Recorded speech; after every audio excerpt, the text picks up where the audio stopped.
guests, friends, thank you for coming tonight. And also, as you can see, we have here on stage with us tonight, first of all, Miss Britney Chan, TV host, actress, model, very talented young lady here. Thank you very much for joining us today. Thank you. On my right, this gentleman here, Mr. T.P. Lim, also once again, thank you. You may have seen him before on TV at events. He is an MC and works a lot in various media. So yeah, you might have seen him pretty lot. Thank you very much for coming. And very importantly, we have Your Eminence, Gyalwa Tokampa. Thank you for having all of us here. We are very pleased to be in this very ballroom today with you. So can we please start off by having a word or two from you to kick off today's dialogue?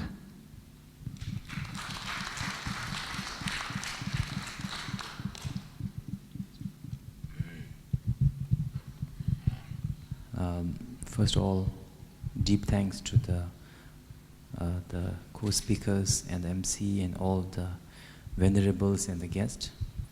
And today, I'm here to, as much as I'm here to share what little knowledge I have, I'm also very much here to learn from our co-host, from their experiences, their life, because it is always my belief that everybody has their own wisdom they've gained through the dealings with their life, experience of life. So this kind of talk usually actually is something actually I enjoy a lot, and I go back myself, learning quite a lot. I don't know how much I teach others, but I myself definitely, learn a lot. So something I look forward to. And today's subject, the life off track. I think we are talking on that subject. Yes. So generally, I would like to kind of, say that we can keep an example of when the life goes off track, or when life goes not according to what we planned. Definitely there's a disappointment, definitely there's anger, there's a sadness, when your dreams didn't come true, when our career path that we choose did not come true, when the person that we want to get married to, did not happen, went with somebody else, or broken up, whatever, whatever plans. And if we are very honest with ourselves, I think there is nobody in this room whose life went on the track, I think all of us, we must have, gone off track somewhere or another. But that does not mean it's the end of the world. If we are not good in a certain job, we can be very good, successful in another career. We are not, we did not be able to meet with one person. We might meet another better person, or we might be very happy with ourselves. I mean, life is not something that is like, the life off track is not end of the track. So to speak. We can change. So what I can say is that, whether you're a Buddhist monk or whether you're a Buddhist or lay person, experience of life is same. Only difference is that how do you deal with the life based on certain wisdom that you might have received through the grace of your kind teachers, grace of Lord Buddha, so to speak, or teachers. That is the only way. So for example, when we first talk about, before we talk about life off track, let's talk about the track that we are on. Let's imagine that life is that thing, what do you call it? That when you, when they have that 100-meter hurdle, right? Race, 100-meter, what do you call it? So we choose a certain track, no? I choose number 1, you run on number 2, we choose, and then we run. So that, shall I go on? Okay. So that, when we choose it, after we choose, before, we don't have, before we come to that running field, we don't have any number. But after we choose it, it becomes my line, Number 2 is my line, And if somebody should not come here, and I should not fall off this track. We have come to that. This is the track we have chosen. So similar in a life also we choose like that. I'm going to become an actress. I'm going to become a businessman. I'm going to become a professor. We choose a track. And then we get very much fanatic about that track. People, we should not never fall off that track. That track becomes very important. So I think first, before we can talk about falling off the track, we need to analyze why are we on that track in the first place? And why is that track so important?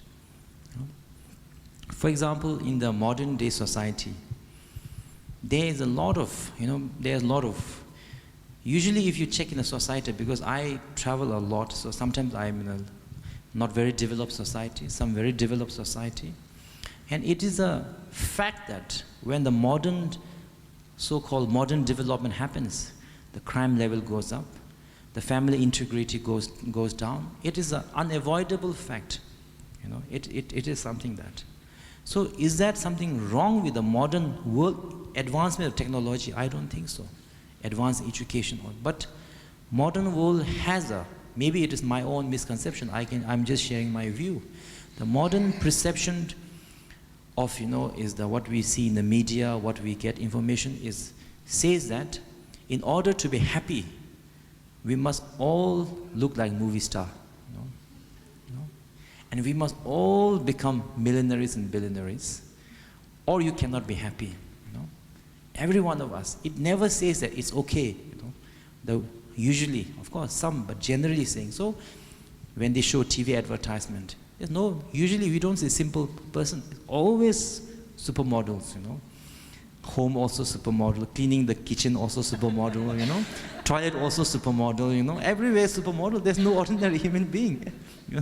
So that means there's no ordinary housewife, no ordinary, everything is a supermodel, So what image does it do? Especially if you are a very young person, you don't have alternate way of looking at life. So that automatically gives the impression, in order for me to be happy, I must look like a superstar. I must become a multimillionaire. And that is the only way that I can be happy. There's no other way, which is not true. Which is not true, as well as it is not possible. How can we all become superstar? How can we all become millionaires? If we all become good-looking like actor and the superstars like our Bernie Chad here, supermodel. If we all look like her, she will not be a supermodel. No, because we are not all like her, then she's an exception. If you all look like her, and someone very ugly will be the supermodel, not her, because she's become very ordinary, because we all look like her. If we all become multimillionaire, there will be no millionaire at all, Compared to I will look at our society, compared to the people in Africa, we are all very wealthy. In Africa, the rich is like enough food, clothes, take care of children. That's the rich, Compared to that, we are all millionaire, yet we don't feel why? Because we compare up, We don't compare down. So this kind of and this is the unrealistic. And so in a way, even if you become like a movie star, if we all become millionaires, actually that means that none of us are millionaire anymore. So it is a dream that is, you can chase and chase, but it will never, there's no kind of, we will never reach anywhere. And secondly, more importantly, in the pursuit of this unrealistic media bombardment that we are giving, we are harming our environment. How many trees are being cut? How many pollutions are happening? Right now we are already millionaire, we have 2-3 cars, we are polluting so much. If we all become billionaire, we'll have thousands of cars and we'll polluting, the world will finish in a few days. So not only is this kind of life unrealistic expectation, but it's something that unsustainable by the environment, by the world. And it is not true that that is the only way to be happy. Happiness, for example, I live in Bhutan. So in Bhutan we have concept that gross national happiness is the concept of the living. So simply speaking, gross national happiness means that definitely you need a house, you need a car, you need to live, but that is only 50% of the source of happiness. The another 50%, 20% comes from your family. to have time for your family. Not work so hard that you have no time for when you come home. Your son is, adult. You don't recognize him. And he doesn't call you father, maybe he call you Mr. John, because there's no closeness. Or with your family, with your wife, whatever, we sacrifice family happiness. Much of happiness comes from the family. And then another 20% happiness comes from the spirituality. Because if you have don't have time to reflect yourself and understand what are the things that is causing a problem, to appreciate, to understand this, what we are talking right now, we have no time to think about this if you don't have a spirituality. So Bhutan's gross national happiness is very simple. It just means that you need material wealth, yes, that's 50%. 20% is family, and 30% is the spiritual pursuit through meditation, through philosophical study. And that is how a life should be. That's it. It does not say you don't need career, you all have to go on a mountain and meditate, you'll be happy. That is not the point. So, and what's good about it, this is something that is achievable, every one of us. If there's a 1,000 student, can we achieve that? Maybe 99 of us can achieve it. If our happiness only from becoming like, like this, what the media says, then 99% of us, we all have to be depressed. We are all a failure. We are going to become a failure for sure. How can we all become like that? So that is why first, before we can talk about going off track, we need to also understand that the track that we are on, why are we on that track? And is this something that is truly as, what do you call it, as black and white as it looks? Is this the only way, only track? So that is, I think, the first thing, about understand the track itself. The secondly, about the off track. Off track is a big change, because you are on this. But actually, when you are on a track and you are running, let's say on the same track, you run for half an hour. It's also a change. So that means every minute you run, you're on the same track, but you are moving, constant change. Similarly, even if we are married for whole our life, does not, people usually, we think that, change is like, when I die, there's change. When I get divorced, then it's change. It's not like that. Even if you're married for 100 years together, does not mean your marriage life has not gone through changes, Because what is marriage is a relationship. Relationship is emotion. And emotion is constantly changing, constantly going through emotions, evolving, you can call it. So even if you're married for your whole life, your marriage definitely is going through change all the time. Better, down, up, close, distant, friend, whatever. But it is definitely going. That is sometimes when you don't realize that, then we say, before you used to treat me very nicely, now no more, no more romantic cards, That means you have not, accepted the changes. So anyway, so that's why even if we are on the same, which looks like a same track, definitely there are changes are going through. So if we understand these, and that is, and that is something nobody can stop, whether it's our body, our house, our career. So anyway, then I think the life going off track, will not be that, very painful. And sometimes, as I said earlier, change are not necessarily bad. Many people who are not successful, who have not even, I can't remember who was it. In terms of scientists, what is the genius scientist name? The Einstein. He didn't graduate. He couldn't graduate from his class. Yet he's considered the genius of the world. There are so many business people who I know also who didn't even graduate, who couldn't pass class 8, but they are doing so successful. Life is not black and white. So they're off track doesn't necessarily mean negative, in my point of view. So this is kind of the general how I feel, if in my own life when I'm going off track, or even when I'm on track, I know, I am constantly changes, constantly happening. So this is what I wanted to kind of, share. Thank you. Thank you for sharing, Your Eminence. Like Your Eminence was saying, life on track, life off track. I think I have always taken not the normal track. My life has always been off the beaten track. I think because for TP and I, we don't have an everyday job. We don't have a 9-to-5 job, and we're very lucky. We love what we do, and we're very thankful for that. But there are times in my life where I find I am not on track because I don't have a boss. So I am only as good as my last job. And if I'm not as good as my last job, I might not get more work for my next job as an MC, like what Ryan does. And sometimes I find I am not motivated to work harder because I don't have a boss to be scared of. My motivation is if I don't work harder, I don't earn enough money to pay my bills and to look like this. It's not easy, I don't wake up looking like this every day, So, Your Eminence, how does one find motivation to go on, to cope with the stresses of life?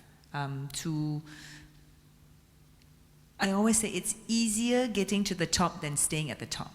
So I think earlier when we had a private session with you, you were talking about meditation. So how do I incorporate that in my life to cope with all of this stress and motivation? I think, again, I am definitely not a supermodel, So I definitely cannot, fully understand your situation and speak as if like I am, like I know it all guy, the smart guy, know it all. But you are Definitely very not. smart. But generally speaking, I think by understanding that even if we are on track on the career that we choose, it is by nature of everything that we are constantly changing. For example, today I became nominated the President of America. I will feel, now I am the President of America. For 5 years, I don't need to worry. But actually, every second, your term is getting shorter, So I think, and our body also, every second we are getting older. It's not like, 30 years or later, every second. So, and even this beautiful building, we wouldn't believe it, but from the time that we came and now it has become older. If this has life expectancy 100 years, few minutes already shorter. So this is something that is, by nature. When we understand that, I think we appreciate, and in a way it sounds very negative, but actually I think it's good because it makes us appreciate this building while we have. We are very opposite. When we have, we don't appreciate it. When we lose it, then we regret and appreciate, but then it's too late, So that's the main reason why we don't live in the moment, So for example, so that is, I think, one of the thing. The second thing is for us to be motivated. Maybe when you are younger, maybe you can get motivated by, different things, fame or all of these things. But as we get older, we realize that we live in this world very interdependently, For example, you might think when you're younger that you can sacrifice your family, friend, everything. But actually, if you reach at the top while leaving all of this behind, you will realize it's a very lonely place up there, And your wealth, the success doesn't mean anything, So having understood how interdependent we are, even in Malaysia, if something happens for example, if there's a traffic accident, everybody in that road will get late, It does affect, every action we do affects the society, definitely. For example, let's talk about, so anyway, before going off the track myself, off the track of subject, Anyway, I think that I feel that what will motivate us best is that our life should make a difference not only to ourselves, but to the people that we love and to the society. And we have to find something that makes a difference to others and make it, a meaningful part of our life. And I think that will motivate us, for longer duration and, I think give a meaning to our life. I think that sense of caring for others, I feel that is very important. If you don't have that, it doesn't matter your job. For example, you can be a doctor, which is really helps the person. But you can do it with the motivation of more surgery means more money, So you don't feel any job satisfaction, I think. Or you can stay in the top of the mountain. Physically, you're not benefiting anybody. Every morning you are getting up, meditation, prayer, and you are dedicating that today, whatever I do, I dedicate to all the sentient beings.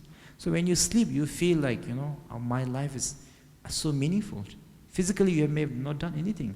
So I think the meaningful part, you can, after a certain time, you can find only when you make a difference to others in a very selfless way. And that is what I feel will, motivate me. This is what I feel, But again, I said, I'm not expert and know it all, so I don't know. I do have a question. I think I'm generally a happy person, happy-go-lucky sort of personality. He is. We're quite good friends, so he is. I think we both generally are. Yes. Because our work is very unpredictable. We don't know if we're going to get work next week, next month, Sure. next year. And we actually take it day by day, week by week, month by month. But my question is, because tonight's talk is about fear and anxiety, my fear and anxiety comes from, actually I'm very fearful of dying. Really? Yeah, I scared to die. Gang say. Yes. And I'm very afraid of people around me that I love dying. I think even more than myself dying, I think. So if I may ask the question then, maybe a general question. How do you deal with fear and anxiety when it happens? Because when it happens to me, I get a panic attack and I cannot sleep. I have insomnia, and then physically, it feels very uncomfortable. So there is the physical discomfort, and then there is the emotional and psychological torture from being very anxious or being very fearful. Yes, but I don't know a way out. I usually take a sleeping pill, and then I hope that tomorrow is better. But I'm sure there's a healthier option. To fear and anxiety. Fear and anxiety generally. Physical sensation, what do we deal with? How do we handle it? And then of course the emotional and psychological suffering that comes from fear and anxiety. In my case, I'm scared of death and people around me dying. But I maybe ask on behalf of the audience, everybody has their own pet fear and anxiety. Well, there can be just from my own views, there can be one answer, in general, and one answer in particular fear. So, for example, in terms of generally, as we were talking in our private discussion, I was saying that from my point of view, the renunciation that we Buddhists talk a lot about, the renunciation. So of course, some renunciation, also external renunciation means becoming monk, giving up everything and all of that. I think that together with the, and that also very important, but I will say more important is the inner renunciation. So an inner renunciation does not mean you give up your wealth or your family, but when you just understand that, as we were saying that, what is happiness, what is so-called success or sadness is not coming from the external, but it's coming from yourself, coming from your mind, happiness or sadness. For example, as I was saying, if you feel that if you are a millionaire, then you are successful, then you will, when you become millionaire, you will feel successful. But if you have a concept that you will be successful when you are a billionaire, even if you are a millionaire, you will feel nothing, because your concept it doesn't really matter whether you're a millionaire or billionaire, but what your concept has decided, how you define success. That's why all of us, we are so much, our concept of the success is so much what media has given us. That's why we are striving for something that is We really don't know what we want, what we are striving for. So anyway, going back to my point is, when you understand that so-called happiness, so-called success, failure is not there but inside. For example, there's a joke saying, like today there's not that many crowd today, because of the traffic jam, I heard. So they are saying that one teacher in Taiwan, he gave a teaching, and there was only 6 students to listen to his talk. So then he said, and he said to them that, oh, actually I'm better than the Buddha. Buddha only had 5 students, when he first gave teaching, I have a 6, one more than Buddha, So like that things, sometimes we give teaching there, 10,000 people. Compared to that, even 1,000 is nothing, Compared to 1,000, 100 is nothing. So, the large crowd, small crowd is also very much our concept, So when you have this kind of understanding that large or small, success or failure is not there, but it is coming from your mind projecting outside. So you automatically know that the solution is inside. So when you know the solution is inside, that means you have a control over your life, Because I cannot control how many people will come, but I can control how I perceive it, So that means I have a control over my life. So why do I have to be fearful? Fear comes when it's something is beyond your life is out of your control, and there's nothing you can do about it. You feel fearful, helpless. You want to be happy, you don't know how to be happy. You are trapped, you don't know.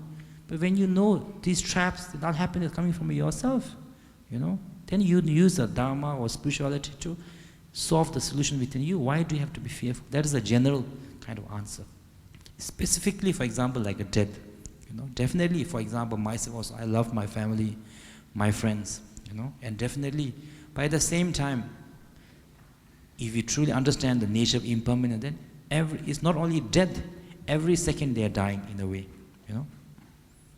So to me, from my understanding point of view, fact that they are going to die is something you cannot change. But what is most painful when we lose our people we love, of course, half is that they died, but more painful than that is when we know we have not loved them well. We have not treated them well when they were alive. We were unkind to them. We didn't tell them how much we loved them. We did not appreciate them enough, and they died. That is very, very painful. And that guilt is something, very, very difficult. So that guilt we can solve right now. They are alive, they are in our life. Let's love them, appreciate them. If nothing else, just make a simple call, Make them feel them they are cared for. And I definitely feel that when they die, of course we'll feel sad, but not as sad as we would otherwise. This is my suggestion. Thank you. In a lot of people's mind, being on track or off track has a lot to do with success, whether you achieve it or not. So, and in a lot of cases, success has to do with a target. If you're a person who wants to reach the target very much, you'll either be constantly motivated or you'll be constantly demotivated because you feel like, why can't I be like that? How do people find this balance? Well, in my opinion, everything that we do should have a purpose behind it. For example, why do we want to be successful? We don't want success for the sake of success. We want success in the hope that success will give us happiness. So in the pursuit of the success, we should not give up the happiness that comes from the family, the friend, or even simple thing as taking care of your health. You are successful, your health is ruined, you lost all your family and friends, you are not going to be happy, definitely sure. So that is why before we think of success, I think we have to remember ourselves, what is the end goal that I want? And that is the happiness. But since we are not a monk, you guys are not a monk, if you're going to become monk, then that's different. If you're going to be in the society, might as well be a productive citizen.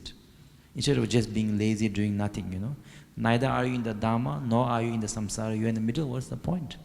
So you should definitely strive for success, but with the sole aim of not only for individual, but so that I can do something for the society that, you know, I live in. Because I am very much, whatever happens in Malaysia will affect me. For example, if, you know, for example, when the society becomes very individualistic, you know, you care only about yourself, you don't care about your neighbor, you know, very individualistic, then people can become, and people can do unimaginable acts. For example, in the USA and others, how can you imagine anyone in here, you know, going around shooting the school full of children, you know? And you can call it he's crazy, he's called, but it's actually the society there's wrong, something wrong. Society is very individualistic. You don't care about anybody, so they also don't care about you. Husband doesn't care about the wife doesn't care about, you know.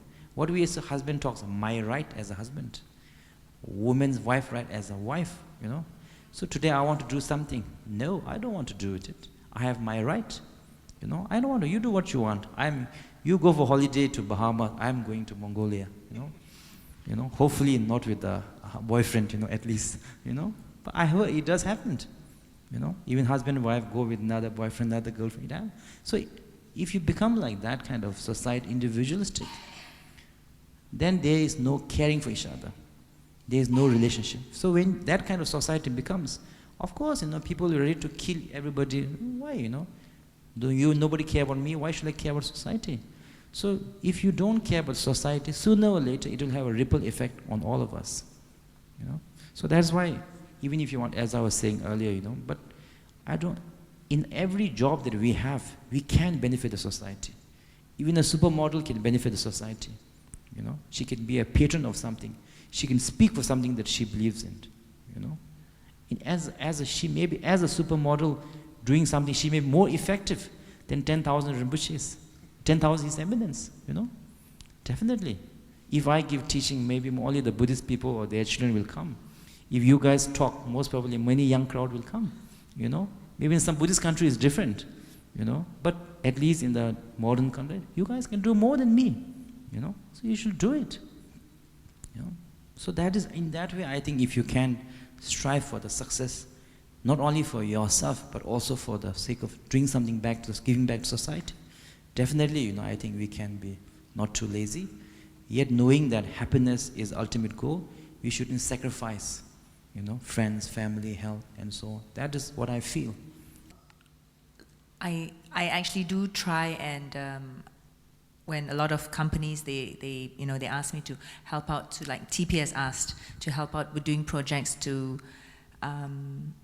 educate society, like not to buy animals, but adopt animals. There are already so many stray animals out there, and so we're trying to do that, and I think we started something. It's just that it's very, very hard. But when you use people in society who have a say that people sort of look up to, it's actually easier than, say, a normal person trying to have a voice. So I do try and lend my time whenever I can, because in giving money to a charitable organization is not as effective as lending a person's time, and that, I believe, is also doing Dharma. So people like TP and I, who actually have a voice, we try and use it to, in our spare time, to do things for other organizations that we feel need the help. So TP actually does a lot of work, and whenever he asks me, I just jump on the bandwagon and go, yeah, sure, I'll help out. So actually TP should be the one who should be talking, because he does a lot of work, so he can share with us how he tries to have the balance between work as a very public figure, as Lam Zung Piu, as you all know him as, and how he uses his name to incorporate that with the other things that he does outside of work, which also involves work, involves his name, but how he does that. When I for example, volunteer my time to do charity work and all that, I actually think that I'm being selfish because I'm actually doing it because it makes me feel better. You know, but the way I look at it is, well, there are many things that I can do to make myself feel better. But like go shopping. Like go shopping, you know, or you know, go for massage or whatever. But if I can do something that makes me feel better, but also can help other people, then why not? You know, as long as what we're doing, I think, is not harmful to yourself and to other people, then to me it's okay to go and to do. But I'm asking this question on behalf of somebody I know. This friend of mine, he is always in and out of depression. And I try very hard to talk to him, and when I see him and we have a good 1-2 hour long chat, and then I think he feels a little bit better. But then very soon after that, you know, a few days later, and then I think he kind of falls back into the drain, and then he feels really low again. And I actually really don't know how to help him. And I worry for him that he actually might go and kill himself. Because I think I'm very blessed and very lucky in the sense that I find that when I'm sad, actually I'm not that sad. Yeah? But when I see him and I speak to him, I think he's really, really, really sad. And I really, like I said, I really don't know what to do. And I think it's something quite common. You know, as I speak to more and more people, they all know of somebody in their family or their friends who either they need medication or they're actually, you know, borderline depressive. So I'm curious from Your Eminence, what is your view on this? And can you offer a solution or any idea? As like for me, for my friend? Generally, you know, of course, I think that usually when we see a depressed person, first thing we try to do is advise a lot. You know, most of us, I think that's what we do. We advise a lot, and we advise from good heart, definitely, from our own way of how we deal with things, you know, how we cope with things. But one thing we have to keep in mind is that advice has to be given at the right time, you know, in the right mood, in the right circumstances. Otherwise, too much advice at the wrong time, you know, is like putting the seed in the cement, you know. Before you can put the seed in the, you know, soil, you have to put some water, make it a little bit soft, you know. How do you do that? With the love, with understanding, with the company, patience. And when the soil is now soft, then you put a little bit seed, it will grow, you know. Similarly, more than, from my opinion, of course, I don't know that much, you know. My knowledge in every way is limited, experience definitely, but I will feel that rather than giving a lot of advice immediately, I will spend more time with that person, you know. Give him that, because basically at the end of the day, you know, everybody needs, what we really need is attention and love. You know? And that is the only way we can do also. What can we do? We can't change somebody's depression switch. And when we give love and attention, I think, you know, most of the people do feel better. Most people are depressed because they feel that whether they're alive or not doesn't make any difference. Nobody cares, you know. Who are they? You are doing so well. You can talk like this, but I'm nobody, you know. Of course, I feel sad. I feel depressed. So when you truly care for somebody, even just a call, just a talk when they're depressed, I think that, you know, that means a lot. I mean, not only in these terms. For example, you know, like some children, because I do in Bhutan, per the wish of the government, I go to a lot of school children to, you know, give teachings and all of that. So I always tell them, some children, they have this sense of failure that if they are not very successful, they will let their parent down, and their parent will be unhappy. And of course, some parents also push children like that. But if you really think, long term, what the parent actually really need is not their children to be successful. Of course, they should be able to take care of themselves, successful, yes, but really successful. What they really need when they're getting old is that they will receive the love and attention from their children. And as a son and daughter, what can you really give to your parent? It's not like you don't meet them for 2 years, but send $1 million check every month. I don't think the parent will be very happy. But rather you can spend some time, some affection you have. I think it will make them very happy. I feel that's what you really need, at the end of the day. So in a way, your children is very successful. You make them very educated, push them too much. Later, when you get old, they might have no time for you. That's one way to think. Anyway, there's a who says my way is the right way? I'm saying there are different ways of looking at life. Right side, left side. From down it looks up, from up it looks down. So who's to say my view is right? Definitely that's wrong. So anyway, my suggestion will be, the love and kindness, company, and when the right time is come, then give the advice. Not before that. Thank you. Sometimes we get off track. I guess it's part of life. But when we are off track, how do we cope with it?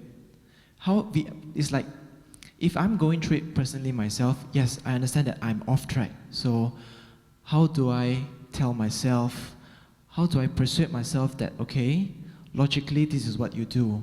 But a lot of times emotionally, we do the opposite thing. So how do I tell myself to cope with this change, going off track? As I was saying earlier, if you truly understood the reason why you're on the track, may not actually be as important as it looked. Because happiness and the sadness, success is not there, it's defined by us. Even if the entire society says this is the success, does not mean that success is real actually. For example, as I was saying to you, 100 years ago, if you're a rich man, what do you have?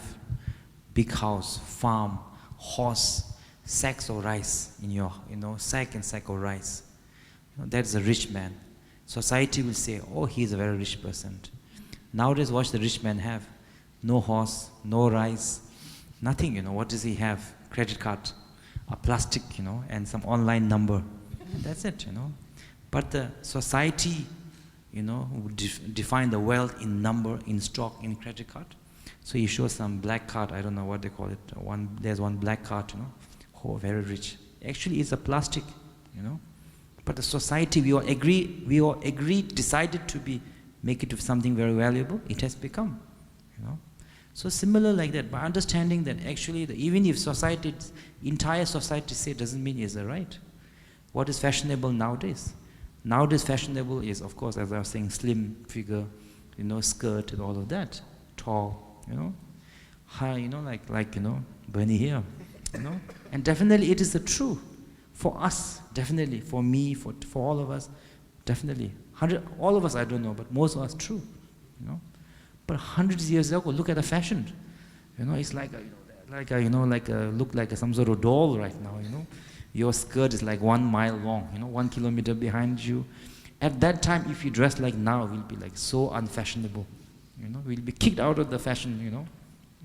So when you know these things from the philosophical point of view, I think you are not that fanatic about the track you're on. Even though you're on the track, you enjoy it, you are chasing it. You are doing it so you can make a difference to others, as well as you are living in this world. So you have to respect the, For example, you are living in a society, everybody judges you by look. So definitely you should try to be a good looking rather than ugly, But your pursuit of good looks should not be so fanatic that you might do plastic surgery and end up looking more horrible.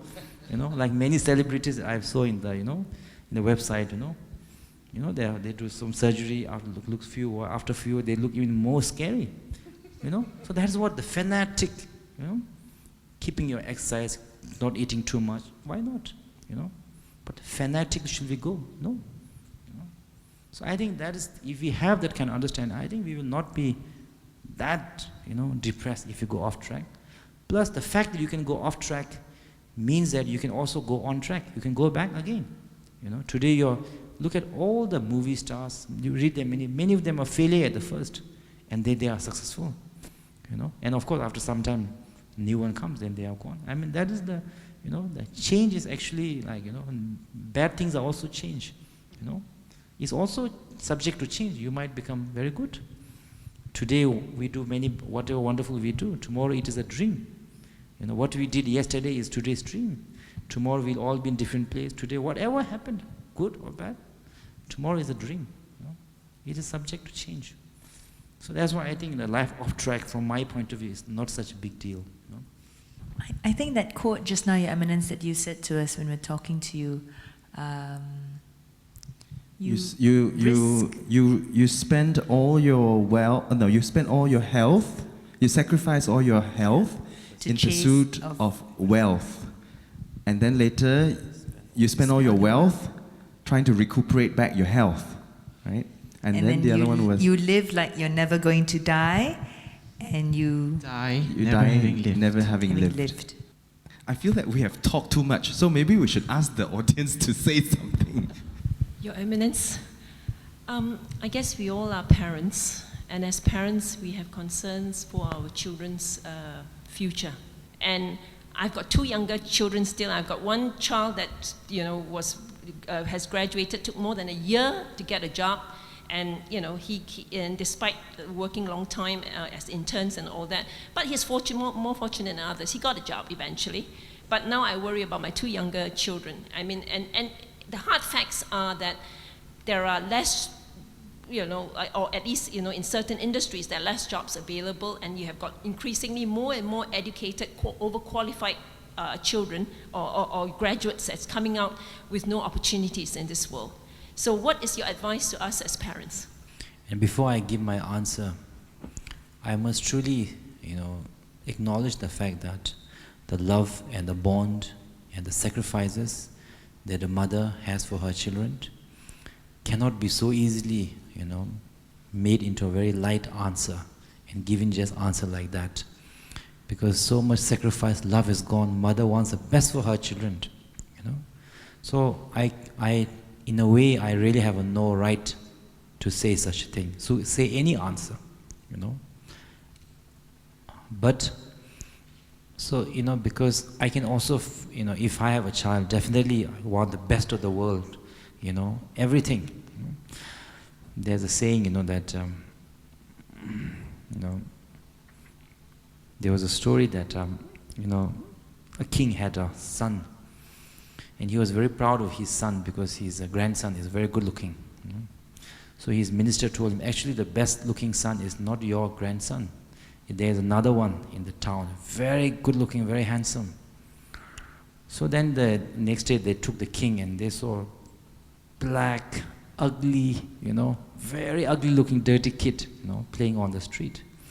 And the king said, you are saying he's much handsomer than, you know, me, my grandson? What are you talking about? And then the minister, you know, he beat the child a little bit, not much, just a little bit. Immediately the mother came out saying, my beautiful, my lovely son, my handsome son, what happened to you? Who, you know, who harmed you? Who did that to you? Then the king got the point. He loved his son, he is the most beautiful son. But for the mother, loved so much that no matter how ugly he appears, for her, he is the most handsome son. You know? So I cannot give a light answer just like that.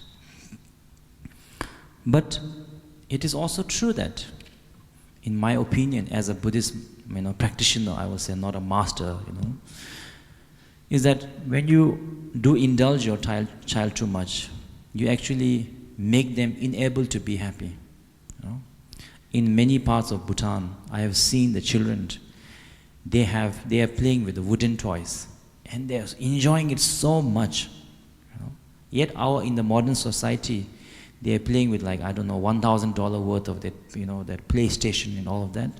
Yet they are not happy. Now they want the next model, They are not happy with it. They want the better one, next model. And they want something, Even though others can be happy with a wooden toy, why not? So overindulgence is, I think, saying no to our children sometime is a great kindness to them. Why? Because we will not always be there. And the world will definitely say no. And they better learn how to face the no in the loving care, guidance of the parent rather than by themselves. That's one. Second thing is, when we raise children, we have the tendency to be very unfair. For example, our children and another child get into a fight. We'll definitely tell our children, we'll tell our children also, it is definitely the other boy's fault. My boy is a very good boy. He'll never do like that. We will tell the children also like that. So basically what we are telling our children, you can do wrong, doesn't matter. I will support you. So it works for a while, yes. But again, when you go in the society will not forgive such a human being. Such a person may face a lot of difficulty in relating to co-workers, as a future husband, as a future wife, as a parent, So ultimately what I'm saying is that more equally important education is to make that our children a good human being. Human being ability to understand the meaning of no, ability to face disappointment, ability to be caring of others. I think that is very important. Otherwise, that what kind of relationship that person will have, what kind of husband will that person become, or a daughter, That's why I think overindulgence is actually, saying no might be actually a greater form of love. That's my opinion. Secondly, about the job, Again, the reason why, what is difficult really job is, in Bhutan, we have, actually Bhutan is a very beautiful country, very strong spirituality. Crime rate compared to any other country is very low. But now with the modern society, it is increasing a little bit, especially youth-related crimes. So then they were saying one of the reasons was unemployment. And then when I talked with the government minister, they were saying actually it's not that there is no job, it's that the high salary jobs are not there, The office job, all of that are not there. And then, the other jobs, for example, like engineering or construction, they don't want to do that job because, in the society, it's looked down upon. And I can understand that, definitely society has its own rules and you have to respect that. And society has sometimes funny rules also. For example, in the Himalayan society, if you are a cook, a chef, if you are a metalsmith, you are considered very, very low job, very low caste. But you go to America, Western country, chef, they are paid like how many dollars? $1,000. Metalsmith, they are called artistic. The future artist. Wow. Express their emotion in the form of art. Sometimes I can't understand what it means, but but we are supposed to understand it. I don't know. We are supposed to feel something. So we don't feel anything. Also we say, oh yeah, it touched my heart. I'm pretending. I don't know. Maybe others they can know. When I see modern art and I feel confused. That's my emotion. So different society has different way of judging good job, bad job, successful. No, definitely yes. But last year beginning, I went to there's a school where they teach the carpentry, arts and all of that. So the director, they asked me to give a talk. So basically I said that, from the society point of view, definitely there's a good job and a bad job, culture point of view. But from the Buddhist point of view, even if you are a millionaire company director, or you are cleaning the janitor, from Buddhist point of view, these jobs are equal. Why? As a company director, you earn millions of dollars. What do? You take care of yourself, your wife, your children. As a janitor, what do? You take care of your stomach, your wife, your children. So what is the difference? As to impact to the society? Same. From the Buddhist point of view, it's same. From the Buddhist point of view, a job that makes a difference to others is a great job. Because Bhutan is a Buddhist country, so I was just telling them to kind of uplift them, because compared to the office